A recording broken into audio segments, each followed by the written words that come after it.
예배소서 2장 19절에서 22절 말씀입니다.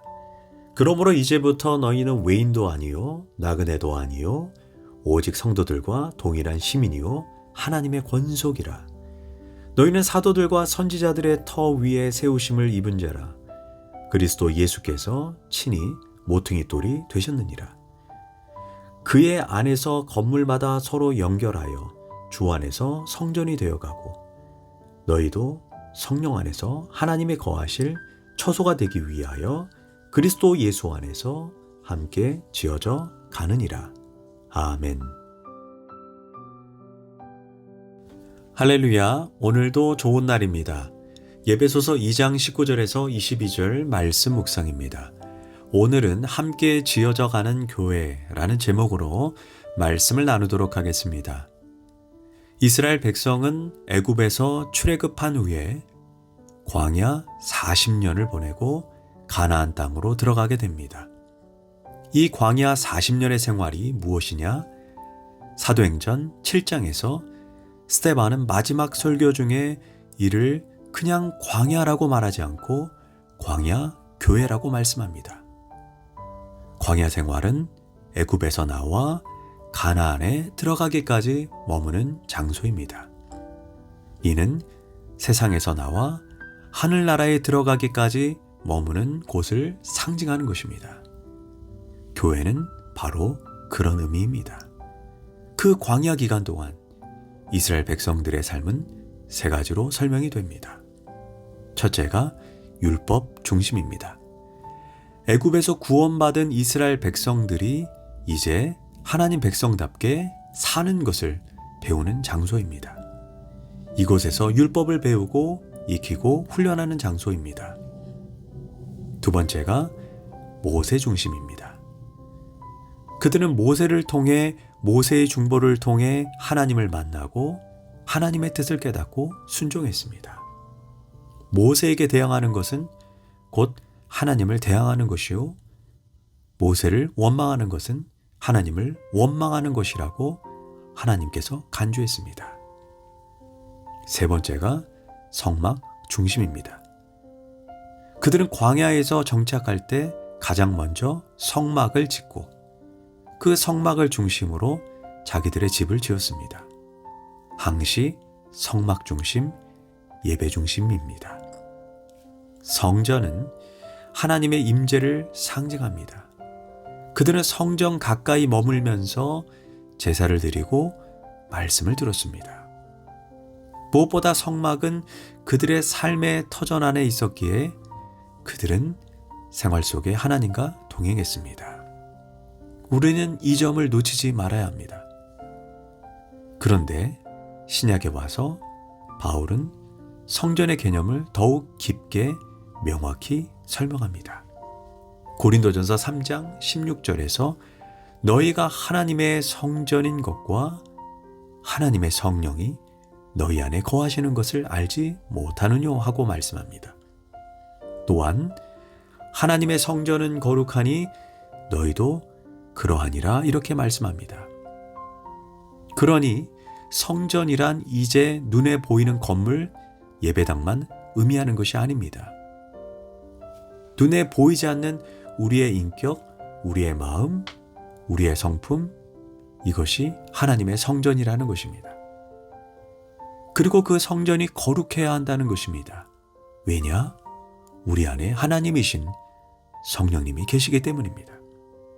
그러므로 우리의 온몸, 온 생활이 다 거룩해져야 합니다. 맨 먼저 우리의 영부터 거룩해져야 합니다. 그 다음에 우리의 혼인, 생각, 감성, 의지, 그리고 우리의 몸, 더 나아가 우리의 가정생활, 사회생활이 다 거룩해져야 합니다. 이것을 가리켜 너희가 하나님의 성전, 즉 걸어다니는 하나님의 교회라는 것입니다. 특별히 바울 신학에서 성전에 대해 3분설로 설명이 됩니다. 예루살렘 성전을 살펴보면 성전이란 우선 성전 뜰이 있습니다. 우리가 지금 예배당에서 예배를 드리지만 본래 예루살렘 성전에서는 성전 뜰에서 그들이 서서 예배를 드립니다. 우리 같이 예배당에 들어오는 것이 아닙니다. 그 다음이 성소라는 장소입니다. 성소는 주로 제사를 드리는 곳입니다. 제사장들만 출입합니다. 그리고 그 다음이 지성소라는 곳이 있습니다. 이곳에 하나님의 임재를 상징하는 하나님의 법궤와 속죄소가 있습니다. 1년에 한 번 대제사장만 들어갈 수 있는 곳입니다. 이것이 바로 총체적으로 성전이라고 하는 것입니다. 이제 바울 신학으로 풀어 설명하면 우리의 몸이 성전들에 해당됩니다. 그리고 성소와 같은 것이 바로 우리의 혼입니다. 머리 부분인 생각, 판단, 이성, 지성, 의지라고 볼 수 있습니다. 그 다음으로 지성소입니다. 우리의 영입니다. 쉽게 다시 설명하면 몸이 있고 몸 안에 혼이 있고 혼 안에 영이 있다는 말씀입니다. 그러니까 하나님과 내가 만나는 곳은 바로 지성소인 영이지 몸이 아닙니다. 우리가 하나님의 음성을 육신의 귀로 들으려고 합니다만 그건 잘못된 것입니다. 우리의 영의 귀로, 우리의 마음의 귀로, 심령의 귀로 듣는 것입니다. 그렇다면 성전이란 도대체 무엇입니까? 성전은 하나님과 만나는 곳입니다.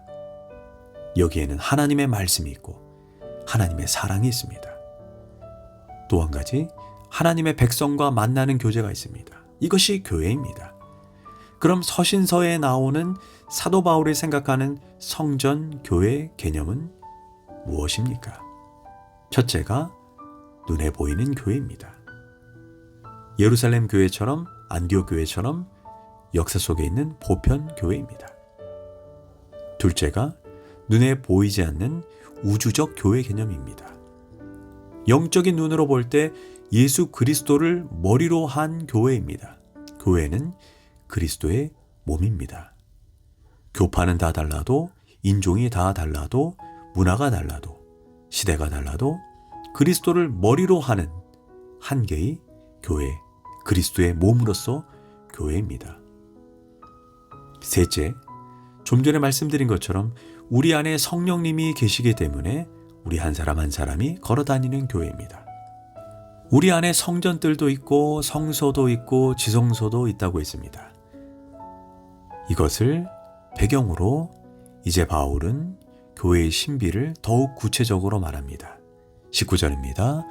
그러므로 이제부터 너희는 외인도 아니요 나그네도 아니요 오직 성도들과 동일한 시민이요 하나님의 권속이라.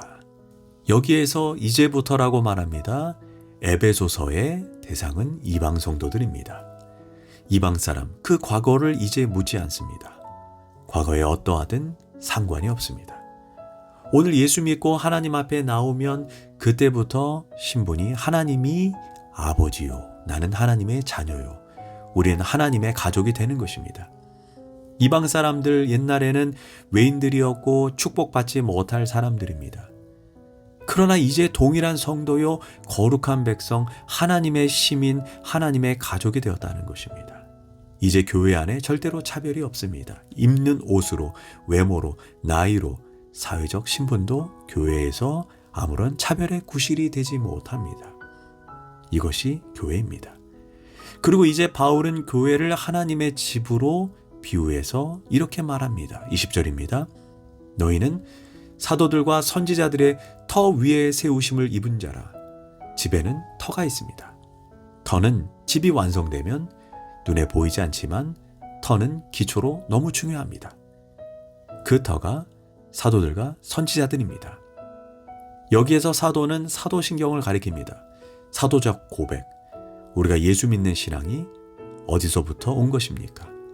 사도들이 증거해준 복음, 순교로서 증거해준 예수 그리스도의 복음입니다. 이 사도들의 복음이 요약되어 전승된 것이 사도신경입니다.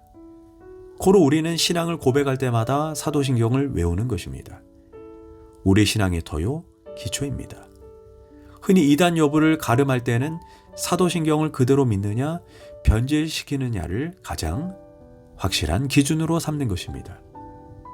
또 선지자들이란 구약에서부터 내려오는 전통, 성경에 있는 내용, 예언되고 성취된 그 내용입니다.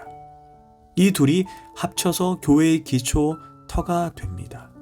그런데 이것보다 더 중요한 것이 20절에서 그리스도 예수께서 친히 모퉁이 돌이 되셨느니라 라고 말합니다. 집을 지을 때 두 벽이 있고 그 두 벽이 한 모서리에서 만납니다. 그 모서리 바로 밑이 모퉁이 돌이 있습니다. 이것이 흔들리면 집이 통째로 무너집니다. 이것이 바로 예수 그리스도의 십자가 사건입니다. 고린도전서 3장 11절에 이 터는 예수 그리스도다라고 아주 분명히 말씀합니다. 그러니 사도들과 선지자들이 전해준 말씀뿐 아니라 살아계신 그리스도, 생명으로 역사하는 그리스도를 통해 교회가 교회되는 것입니다. 그 다음으로 21절에서 그 안에서 서로 연결하여 라고 말합니다. 그리고 22절 예수 안에서 함께 지어져 가느니라 라고 했습니다.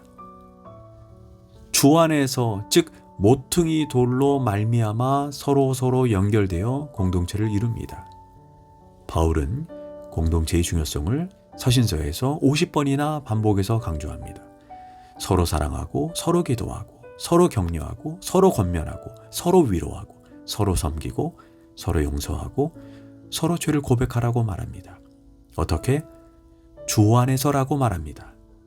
이 말인즉 즉 주님을 생각하고 서로를 품어주라는 것입니다.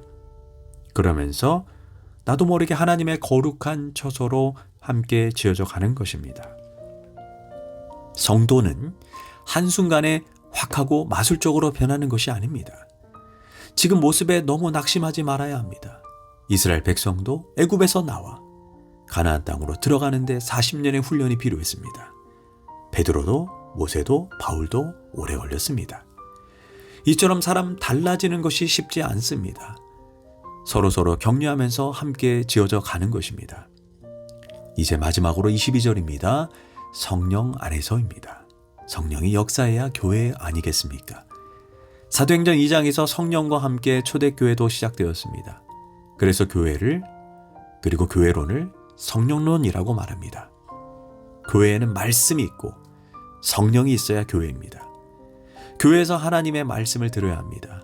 그러나 성령이 역사해야 거듭남이 일어나고 성화도 일어납니다. 이것이 교회입니다. 기도하겠습니다. 우리를 교회로 불러주신 하나님, 우리가 성령 안에서 서로 하나 되고 서로 격려하고 서로 뜨겁게 사랑하게 하소서.